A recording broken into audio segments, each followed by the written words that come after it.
Goods. Merci de bien accueillir avec moi, s'il vous plaît, Ricky Whittle, Ian McShane, and Emily Browning.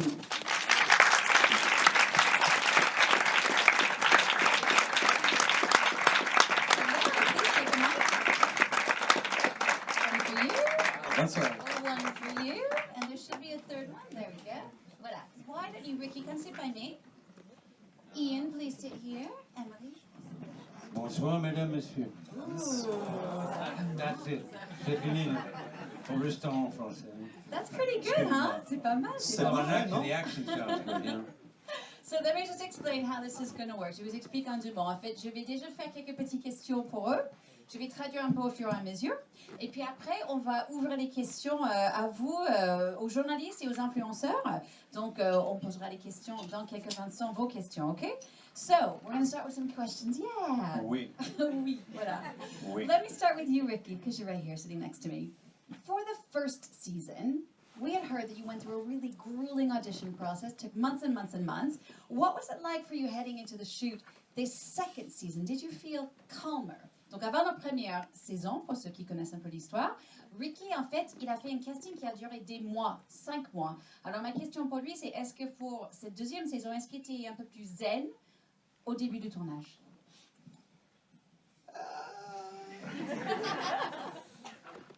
What? No, really. Was there a difference? How did it feel? No. It was much easier because for me the first season was very important to establish the world and the players, the characters, and I always feel once you have the first season under your belt, the second season is a little bit more forgiving because you care a little bit more about those people, and you now understand the world. So in season 2, we're able to, as you see, you're able to kind of tell the story a little bit faster. As we move into episode 2, you can start to tell the story a little bit faster. Donc juste, moi qui lui dis déjà, en fait, pour moi, la première saison, il y avait beaucoup de pression parce qu'on était tous en train de créer le monde, en fait, de ce que vous avez vu. Donc c'est vrai, il y avait beaucoup de pression là-dessus. Avec la deuxième saison, on parlait un peu plus vite, on est beaucoup plus dans le monde et dans les personnages. Et c'est ça qui était sympa avec le tournage de cette saison. But yeah, so I feel season 2 was.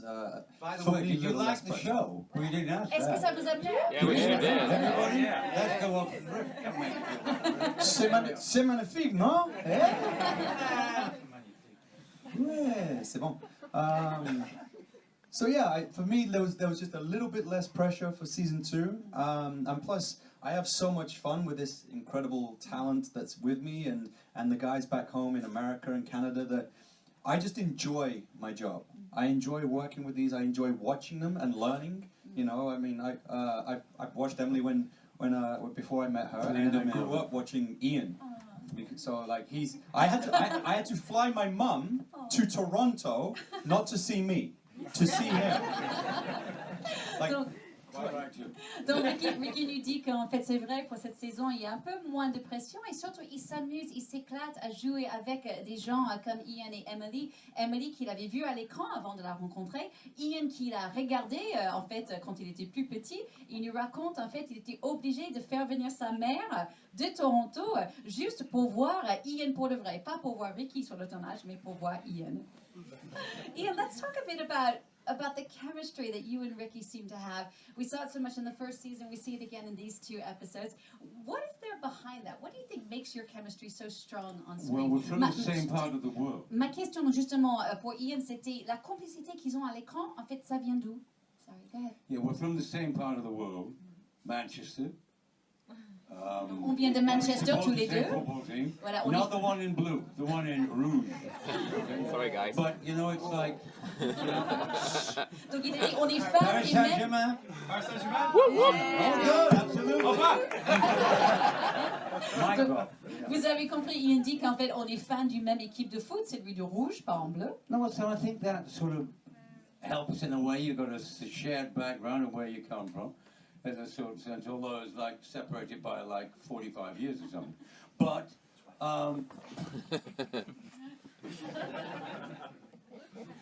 but we do have a good time together, and well, you have to when you work with somebody, and the story is about it's a road trip. You know, and the two guys in it, I mean, you've got to enjoy them together, separately, because I think we got a little too separated in the middle of the first season. We get back together this year in a more of a way. In fact, one big thing about season 2 is that all the gods get to know each other more, so you get to know them more. And we all get to know each other a little more. Ending, of course, enigmatically, with him having to face a couple of big revelations, but that's Shadow's problem, not mine. Voilà, donc Ian nous dit bien sûr ce qu'il aime bien dans cette deuxième saison, c'est que tous les dieux se connaissent un peu plus, tous les personnages se connaissent un peu mieux, et donc forcément ça se voit sur le tournage également. Mais avant, Ian nous disait que c'est vrai qu'ils viennent de la même ville, ça c'est déjà sympathique, et du coup forcément comme ça il y a des liens, même s'ils ont 40 ans d'écart, et puis Ricky a dit non, que 20 ans d'écart. Emily, the character of Laura has a much bigger role in the show than she does in the book. How much do you actually get to work with Neil Gaiman, who wrote the book and now is working on the show as an author and a producer? Do you have any input yourself that actually got on screen? Donc la question pour Emily, son personnage est un peu plus conséquent dans la série que dans le livre. Et donc est-ce qu'elle a pu travailler un peu avec l'auteur et le producteur Neil Gaiman afin de développer Laura encore plus? Neil, is this working? Yeah. Neil is always around for us to. I mean, he's not on set that often, but he's always kind of a phone call away, and he's always there if we have any questions. But yeah, Laura in the book is a very like integral character, but she pops up every now and again. Yeah, is that better? Yeah. Do I just need to hold it really close to my mouth? This is the antenna. I think that's right. Oh, I see. Okay. So yeah, Neil and I've had a lot of discussions about Laura, but she has definitely, you know, we wanted to expand her character for the show, and so we kind of had to create a completely different version of her. But we've had a lot of discussions about her, and we were talking the other day about his thoughts for her in the future if we move on to another season. So yeah, it's kind of, she's half book Laura and then half kind of a whole new beast. Voilà, donc Emily nous dit, effectivement, elle parle beaucoup avec Neil de où elle peut y aller. Laura, ils ont eu une conversation, en fait, il y a quelques semaines, juste pour dire où est-ce qu'elle pourrait y aller, le personnage, si jamais ils sont amenés à faire une 3e saison, donc ils voient déjà loin ensemble. Mais Laura dit, effectivement, Laura est vraiment moitié livre, moitié quelque chose d'autre, et c'est pour ça c'est sympa et c'est intéressant de jouer. Ricky, so in this season, Shadow gets to figure out a bit more this relationship with his dad, his unfaithful wife. How does that relationship evolve? Donc, dans la 2e saison, comme vous avez commencé à voir déjà tout à l'heure, Shadow va pouvoir essayer de mieux comprendre sa femme qui l'a trompée, qui est morte d'ailleurs. Donc, ma question c'est comment est-ce que ça évolue cette relation entre ces deux personnages? Well, as you saw, they started together. At the end of season 1, Laura's question was to Mr. Wednesday was, I would like to, comment was I would like to have a word with my husband. And so we see them together and we want them to have that conversation. Now that Shadow is aware that she's real. In season 1, yes, he spoke to her, but he thought he was maybe going crazy and so didn't really realize that until she turned up at the end of the season. So now they have this opportunity to have this discussion, but in true TV form. Whenever an audience wants something, we split them up. And so obviously, you know, first Shadow is taken, and then the train. So they will eventually kind of come together, but not just yet. I'm going to leave that for you to watch during season 2. Ok, donc Ricky lui dit oui, éventuellement Laura et Shadow vont pouvoir enfin se retrouver, pas tout de suite, ça va venir avec la 2e saison, mais il dit ce qui est intéressant pour lui, c'est à la fin de la 1re saison, il y a un moment où Laura dit quelque chose du genre à Mr. Wednesday, en fait, je voudrais bien avoir un mot avec mon mari. Et puis on attend, en regardant ces 2 premiers épisodes, quand est-ce qu'ils vont pouvoir avoir cette fameuse conversation. Mais Ricky dit, comme dans toutes les grandes séries télé, à chaque fois que le public veut que les personnages soient mis ensemble, les auteurs leur séparent. Et donc c'est pour ça que Laura est en train de vivre son aventure, Shadow est en train de vivre son aventure à lui. Et donc en fin de compte, ils vont y arriver éventuellement d'être ensemble, mais pas tout de suite. Il va falloir être un petit peu patient pour ça. Ian, the house on the rock is such an iconic setting in the book. What was it like being in that when you were shooting? Je parle de la maison sur le rocher, donc The House on the Rock, un lieu très important dans le livre. C'était comment de recréer ça pour la série? Well, it's part of that Americana that they call a roadside attraction, you know, the biggest tire ever made, the biggest ball and wool. And this is the guy that decided to build a house on a rock.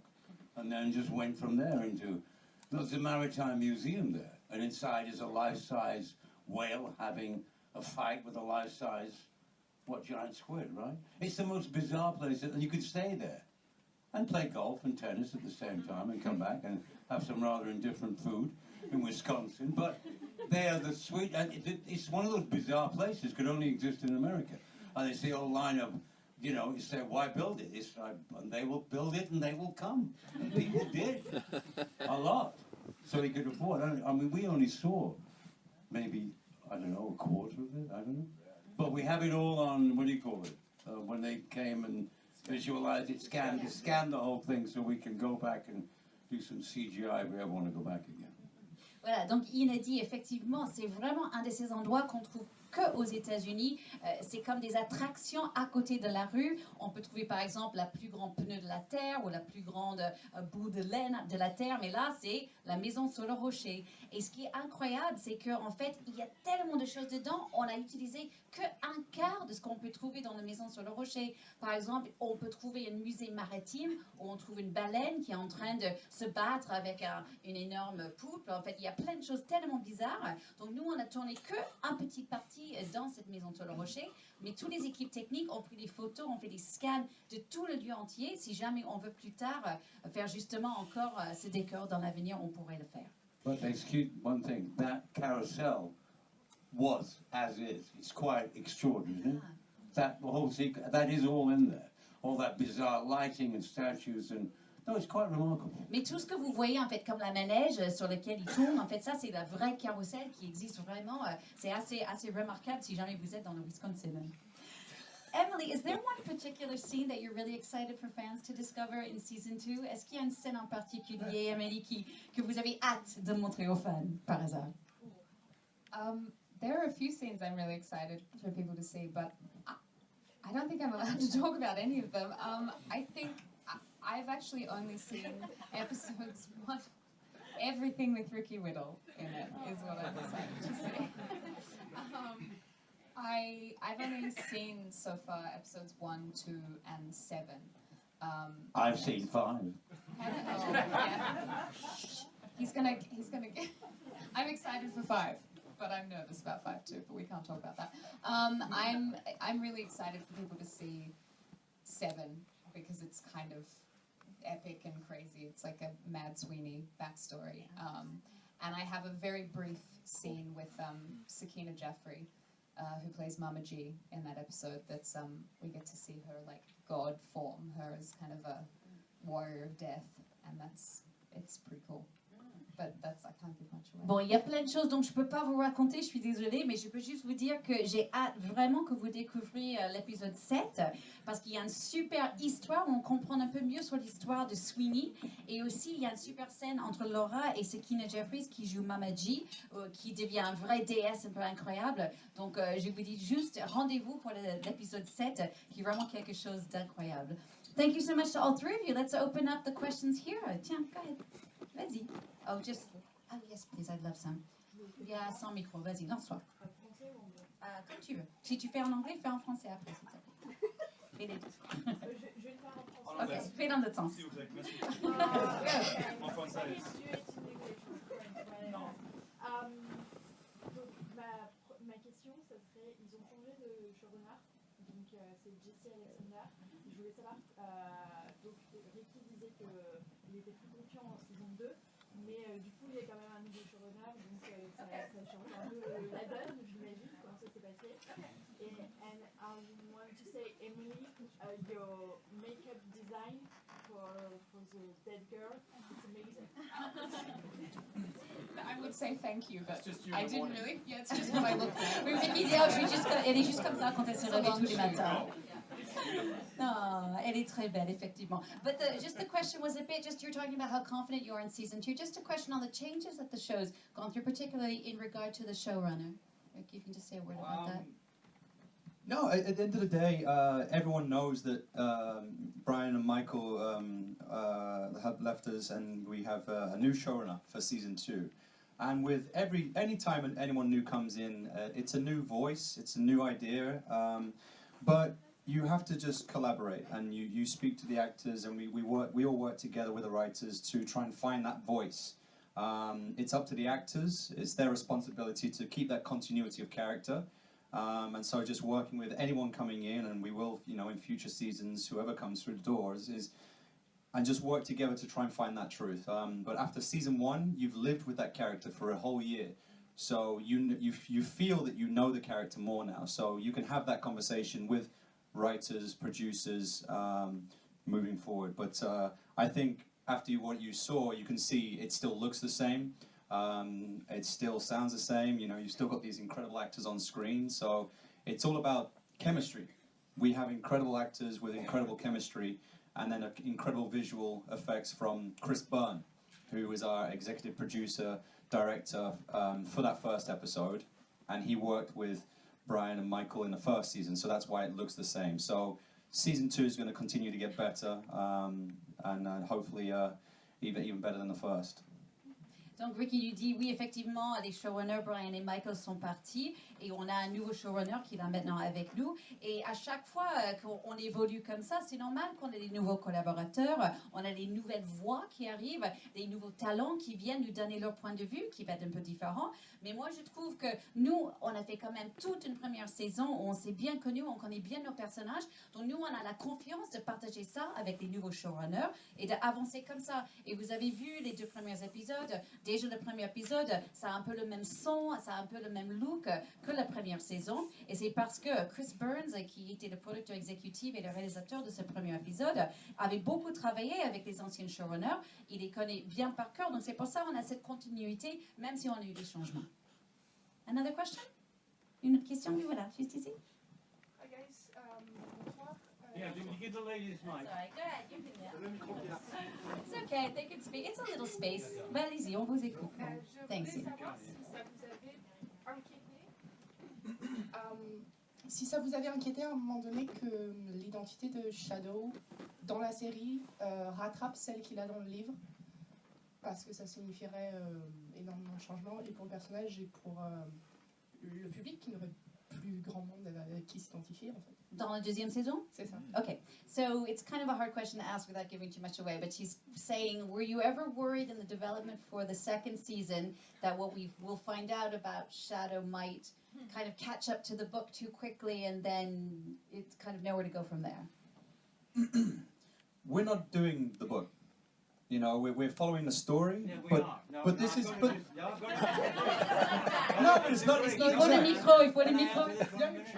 Yeah. No, the thing is about this, the first season was great. This is not to go over you, Rick, but we are doing one of the most cultish popular books that's been written in the last 25 years. And Gaiman has a huge following. And I think the first series veered slightly, maybe too much away from the book. But we made a great comeback with episode 8.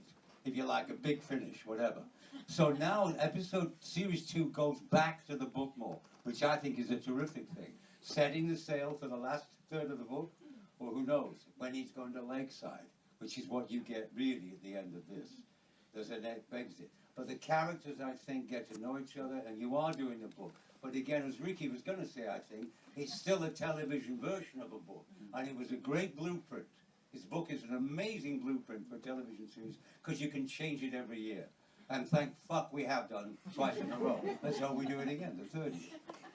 Can I be the diplomat in Yes, the middle go. who brings both of those Well, answers absolutely, together? No, we're getting to you. Go ahead. Well, we are doing the book, but we've just moved some of the moments around a little bit. Yeah. Well, that's what I want. Of course we are doing the book, but this is a TV show, and like Ian said, it's its own thing, and we've moved things to the back, we've brought things forward.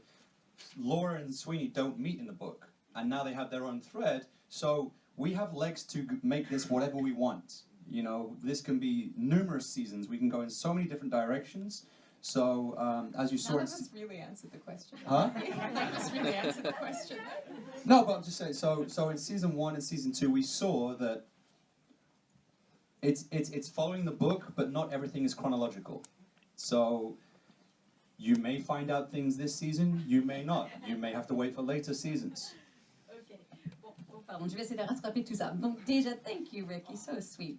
So, déjà Ricky a dit, en fait, we are like the book, or we're not like the book, and then Ian jumps in and he says, si, non, en fait, je crois qu'on est vraiment comme le livre. Neil Gaiman a créé quand même un livre qui était un livre culte depuis 25 ans, et effectivement, j'ai pensé dans la première saison, c'est Ian qui l'a dit, on s'est un peu éloigné du livre, mais dans l'épisode 8 de la première saison, on est revenu plus proche du livre. Et là, dans la deuxième saison, encore une fois, c'est Ian qui parle, je trouve qu'on est en train de retrouver ce qu'on a dans le livre. Mais c'est quand même une version télé d'un livre, donc on a quand même la chance de pouvoir partir dans d'autres directions. Et puis ensuite, Emily a dit, en fait, moi je crois ce que Ricky voulait dire, c'est que en fait, c'est le livre, c'est juste que les choses sont pas du tout dans le même ordre. Donc Ricky enchaîne en disant, oui, effectivement, il y a des choses qui sont là, mais pas dans le même ordre. Par exemple, Laura et Sweeney ne se rencontrent pas dans le livre. Or, dans la série, ils ont complètement leur propre histoire. Donc, pour répondre à la première question, et si ça répond à votre question, je ne sais pas,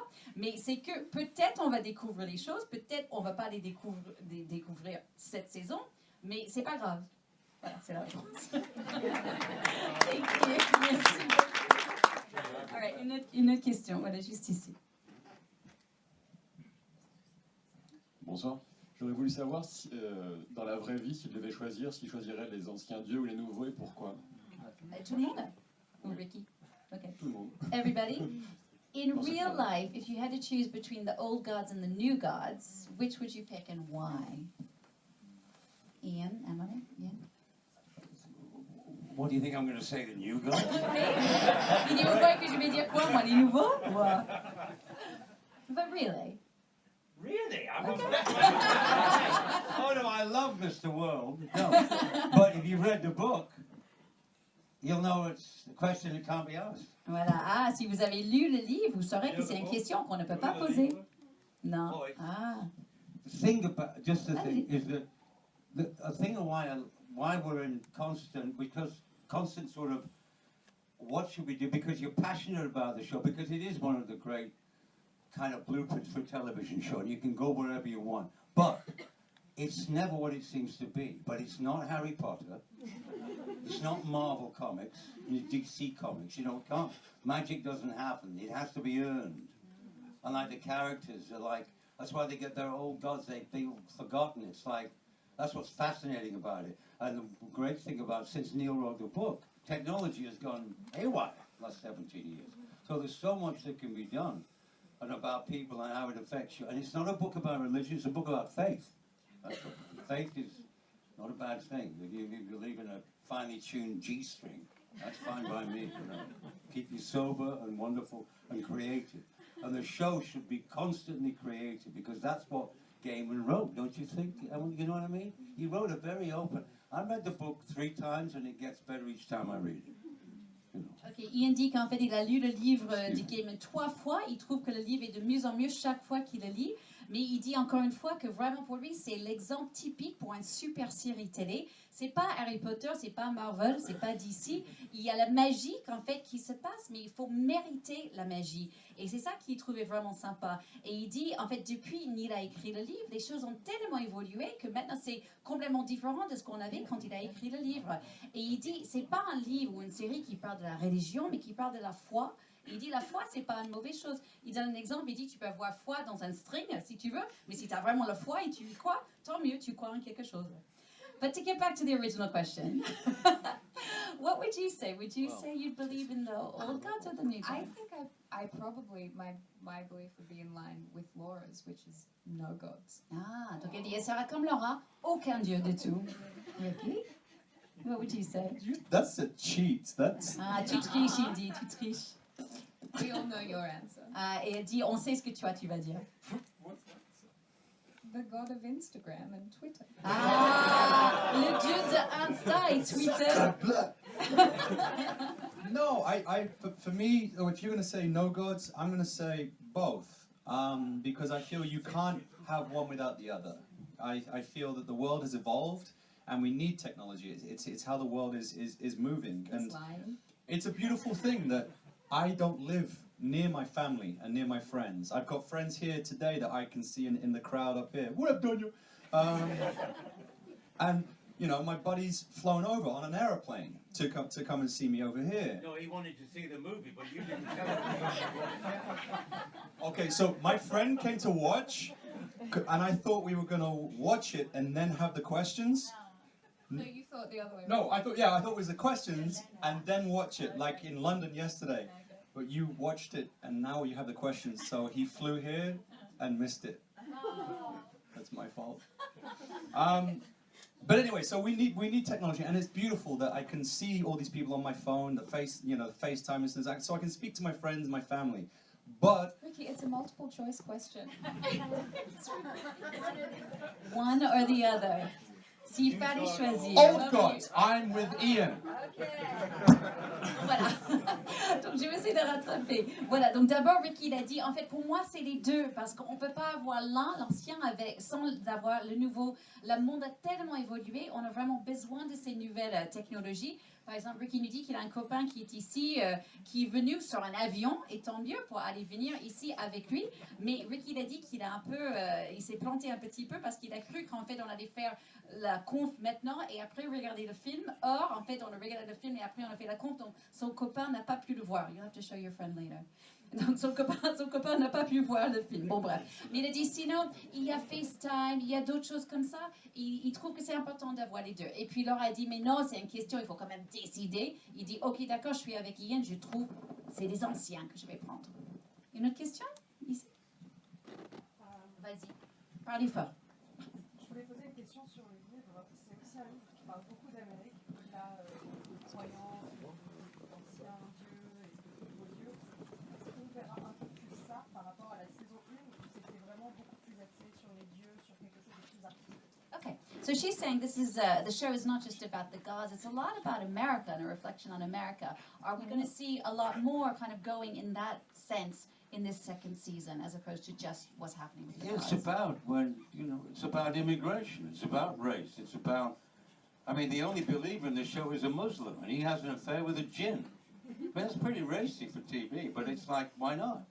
Well, they're both terrific at it. You know, it's not like Bilquis eats man with her vagina, but she is the Queen of Sheba, and you believe it. And it's kind of wonderful in a way. But they're people who've fallen on hard times. And they came, I think the story is about the people forget where they came from. And they forget newcomers who will come after them. In other words, I'm fine, I got here first, you can stay over there. Which is whatever. It's like Britain trying to face a colonial past that they could pretty ashamed of at times, you know. Okay, it got their Industrial Revolution, but where are we now?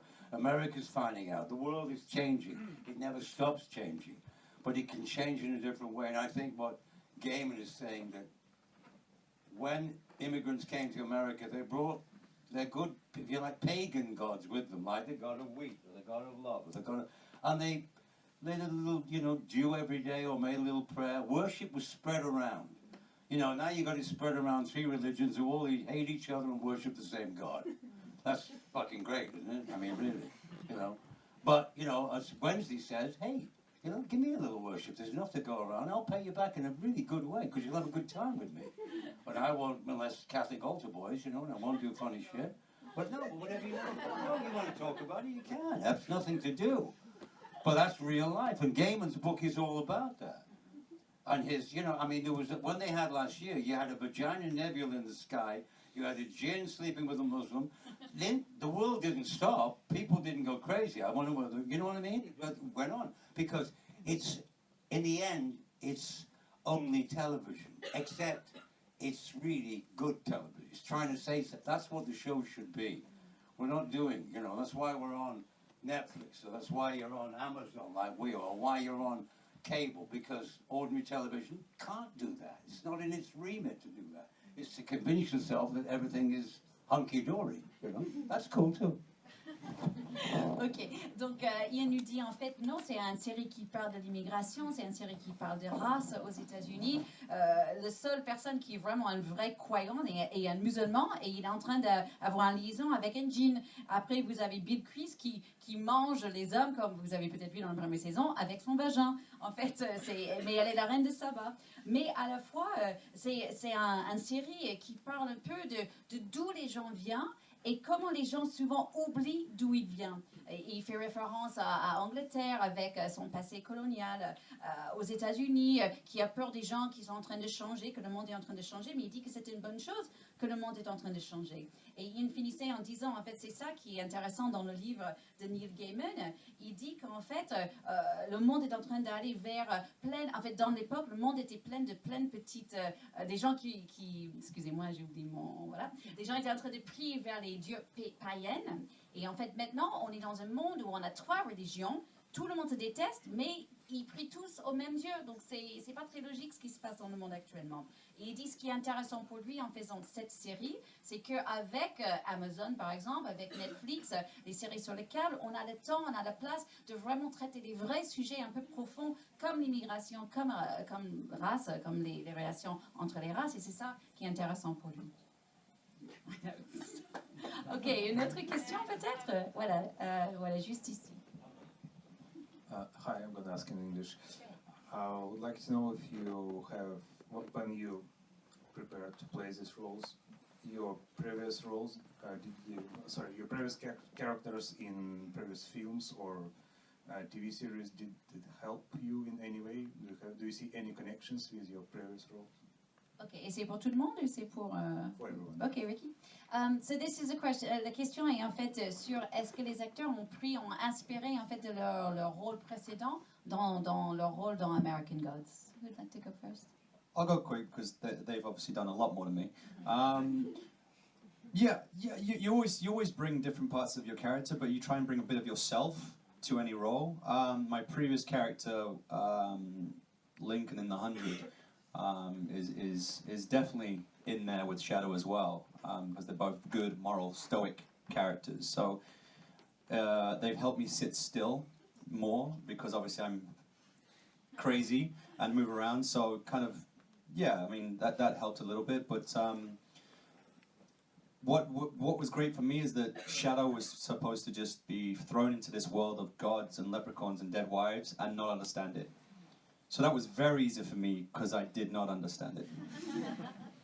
Ok, donc Ricky, il dit déjà, en fait, normalement dans un personnage, on apporte beaucoup de soi-même, bien sûr, mais moi je dirais, c'est sûr et certain que dans Shadow, on retrouve Lincoln, mon personnage dans The 100, ça c'est sûr.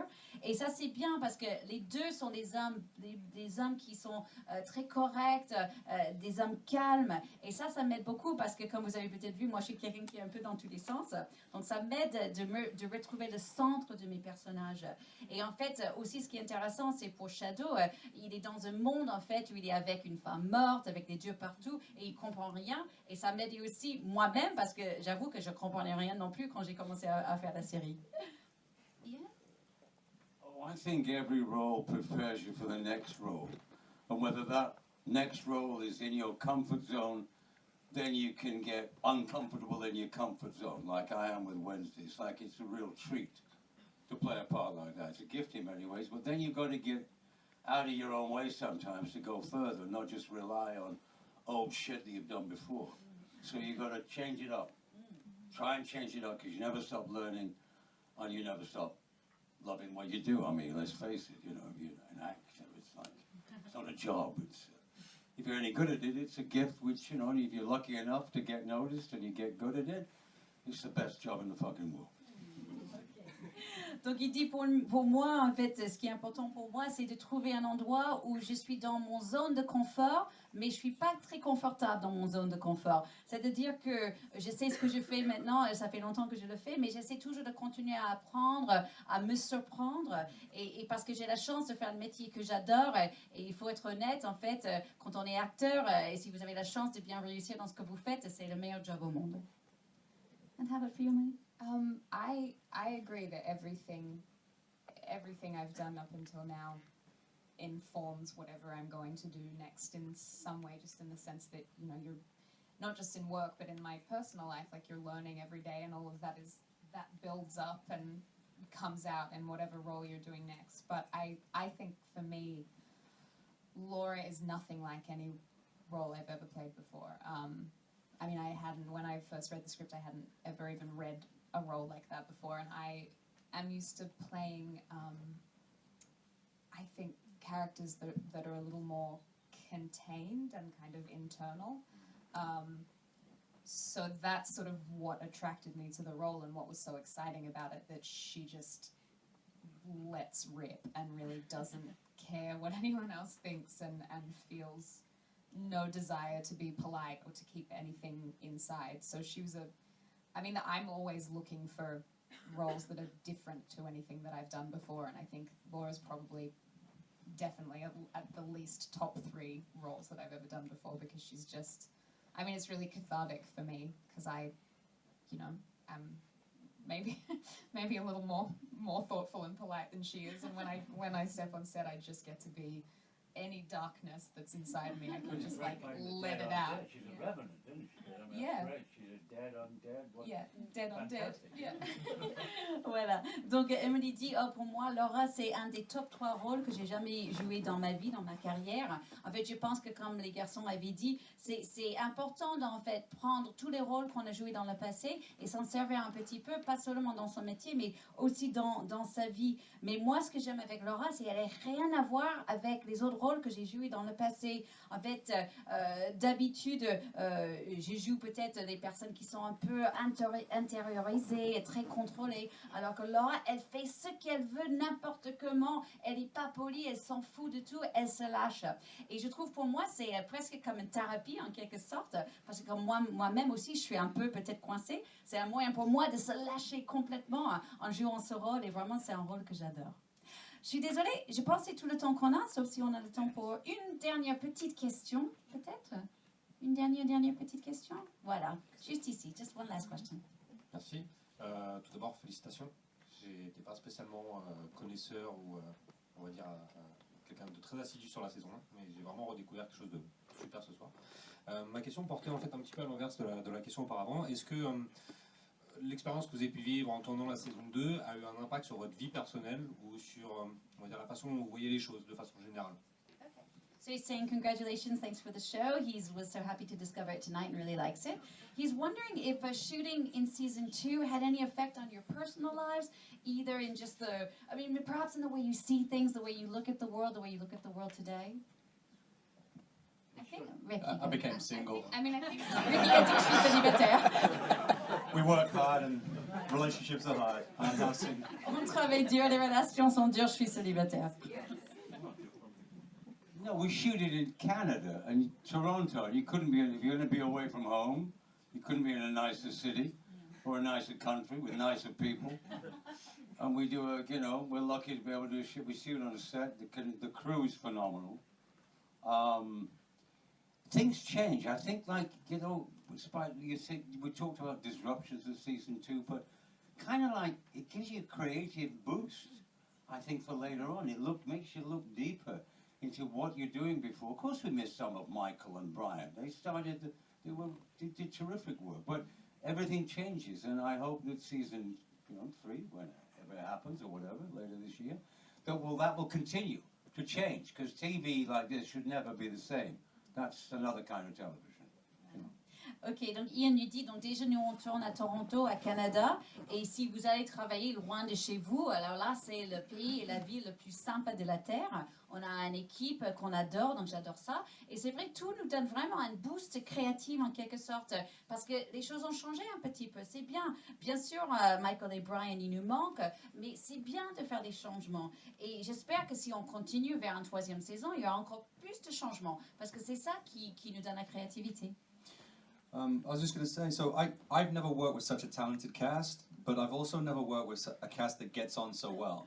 So another year knowing these incredible people that I'm around, like Ian said, an incredible crew up there, and it really is a great family. So I have developed, my family has grown. I have my mum, my dad, my brother, my sister, my best friends.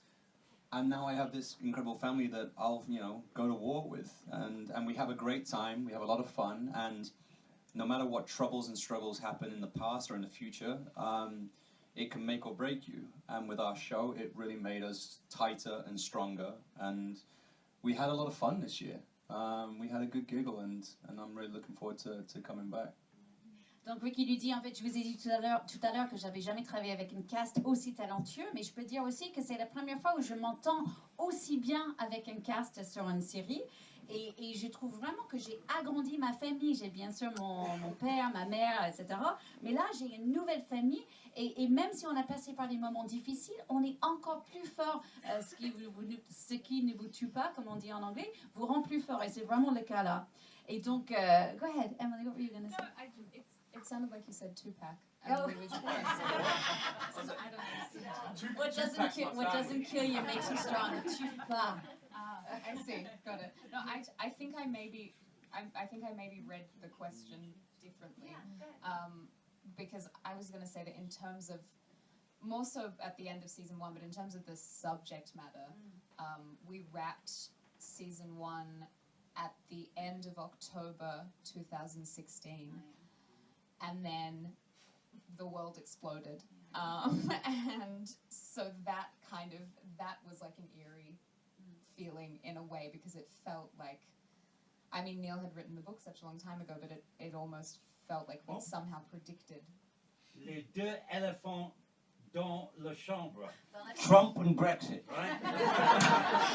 Very relevant to the... No, yeah. Non, mais c'est vrai. Donc, ce que nous disait Emily, c'est en fait, elle a des éléphants dans la pièce. The elephant in the room, comme on dit en anglais. Donc, juste pour finir, Emily disait, en fait, moi, j'ai interprété la question un peu différemment, puisque, en fait, on a fini le tournage sur la première saison en octobre 2016, et le monde a explosé, entre guillemets, en faisant référence à Brexit et à l'élection de Donald Trump. Et voilà, donc elle disait qu'à l'époque, elle trouvait ça un peu bizarre que tout ça s'est passé en même temps. Voilà. OK.